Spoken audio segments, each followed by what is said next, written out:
I want to encourage you guys who are not suffering from such a level of cognitive dissonance that you're incapable of entertaining the idea of testing your own beliefs to go out there and start doing simple tests that should illustrate from a terrestrial observational level whether or not we're on a ball. And what I've been suggesting is, something I'm trying to think of things that Joe Blow can do. A high powered laser, probably most of us can't do, because it's going to be expensive, for some of us. Although there is this YouTube guy out there, he goes by the name of Jeranism, who got himself a laser and he's been doing some pretty cool tests so far. Check this out. The original experiment was from Monterey or Pacific Grove, California, from Lover's Point, and we were attempting to shoot a 1000 milliwatt laser across the 4-mile stretch to Sand City, California, and a little place called Message Hill. We had tested the laser a few days before just to make sure that it shot across that distance, and it looked like it was absolutely no problem. We saw it reflecting from the hill, which is behind the shore there. So we had no issues with the length that the laser would go, and it was definitely bright enough in the night sky. You can see the laser here on the screen is incredibly powerful. Was able to light a match with it and go straight through electrical tape. And there you can see a little diagram from Google Earth of exactly where we were shooting. And the total distance was a little bit over 4 miles. It was about 4.07, I believe. So, we had got there the night of the test, and as I said, fog was thick, so we had to wait a little bit and make sure that we got to nightfall before we tried the test.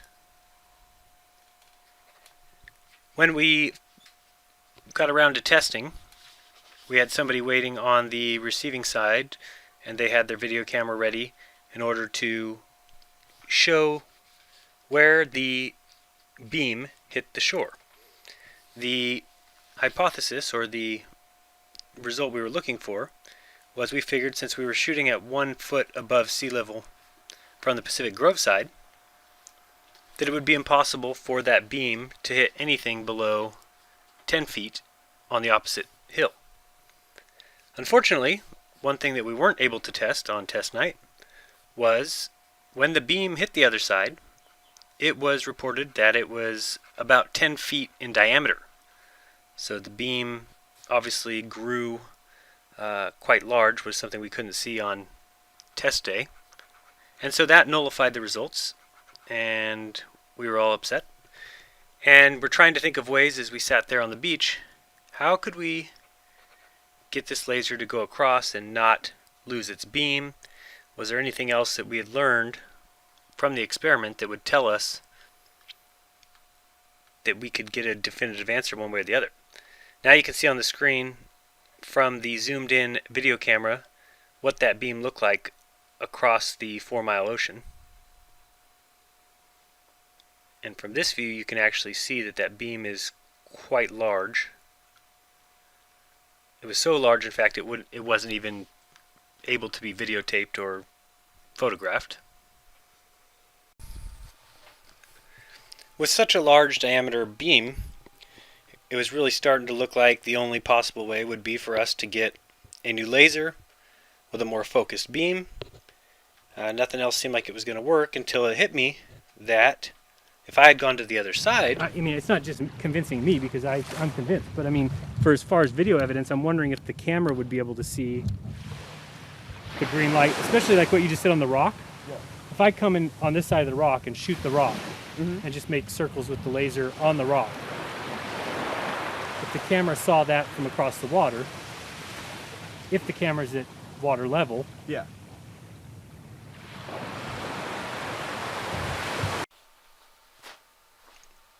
So personally, I thought that the fat guy had a great idea, so I went ahead and went with it. You can see on the left side of the screen we did away with the idea of shooting the laser across the water, and went with the idea on the right side, which was to have the camera zoom in and try to see the laser. This way we could be right at the seashore, and we thought this was a better idea. So then came the next night, and we planned on doing the retest. This time we had the cameraman stay in the same position at the Pacific Grove Lovers Point side, and we went to the Sand City, Message Hill shoreside. We took with us the laser and a poster board so that we could stand that upright, and we marked on the poster board different heights from 6 inches, 12 inches, 18 inches, all the way up to 2.5 feet. Tell me when you see the green light. He's going to tell us when he sees the light. Now go a little lower. I'm going to see if he sees it below there? 6. How about there? How about there? How about there? That's where he lost it. Right there, you lost it. And here you see it? Those probably waves are getting in the way there. You see it right here? But He sees how it. about here? He sees it lower than 6 inches. How about here? Way lower. Here. An inch. Okay. He loses it at about an inch. About an inch is where he loses it. That's Wow. I know, it's incredible.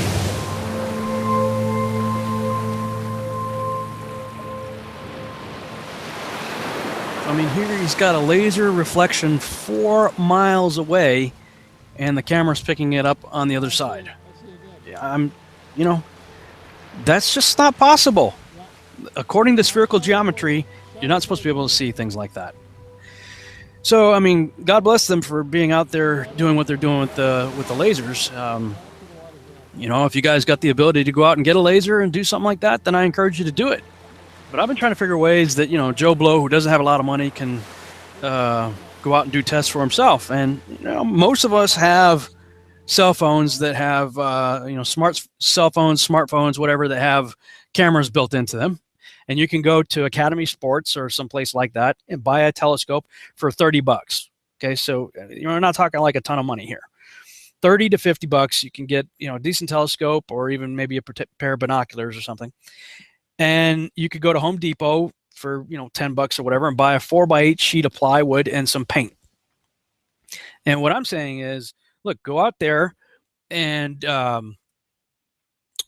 use a 4x8 sheet of plywood and paint really brightly colored bands for each foot of the plywood. And then you could go to, let's say, 3 miles. That should be a decent enough distance you should be able to pick up with the telescope. Now, at that distance, 3 miles away, the difference between the ground you're standing on and that of the other side is 6 feet. So if you set a sheet of plywood on its side, so it's 8 feet wide and 4 feet high, and you've got 4 brightly colored bands, 1 foot each, different colors of paint, and you go 3 miles away, then the top of that 4x8 sheet of plywood, if it's laying on its side, 8 feet long, 4 feet high, should be 2 feet below your ability to see it, according to spherical geometry. Now, this spherical geometry I'm talking about it's not from flat earthers. These are globalists that gave this number to me. Now, I've got people writing me and telling me that this math is incorrect, and if it is, let me know, because I want to know what the truth is. But I had the majority of people that I asked, is this math correct? The majority of globalists, these are people who believe in the globe, confirm, including professors at a college in California, a math professor at a college in California, confirmed to me that this math is correct. And the spherical geometry pointing to 8 inch per mile, but it's spherical geometry, so it's not like a slant. So mile 2 is not 16 inches, it's 32 inches. Mile 3 is 6 feet, 4 miles is 10 feet, 5 miles is 16 feet. So since we know the math, you can start, depending on the strength of your binoculars or cameras, your zoom lens or your telescope, go out a little bit further this time. Let's try, 5 miles. At a distance of 5 miles, the difference is 16 feet. And, each mile, you can probably download an app or whatever to check the altimeter to make sure that it's level. Especially if you're out someplace like the salt plains of the Salt Flats or whatever, Utah or someplace, or out in the desert somewhere where there's a nice straight road. And every mile, just check to see what the altitude is. And if it's, reasonably flat or very flat, then you've got a good place. Or do it on a reservoir. The water's going to be flat. So, set up the board on it at the end of a beach and go on the other side and look across. If you can see it, then we're proving something here with empirical evidence. 5 miles, the math is telling you that the top of that 4x8 sheet of plywood laid on its side should be 12 feet below your ability to see it. I mean, if you can, then especially across water, then we're not on a globe. So these are simple tests that anybody can do. We don't have to rely on NASA. We don't have to rely on the government or the military to tell us what's going on.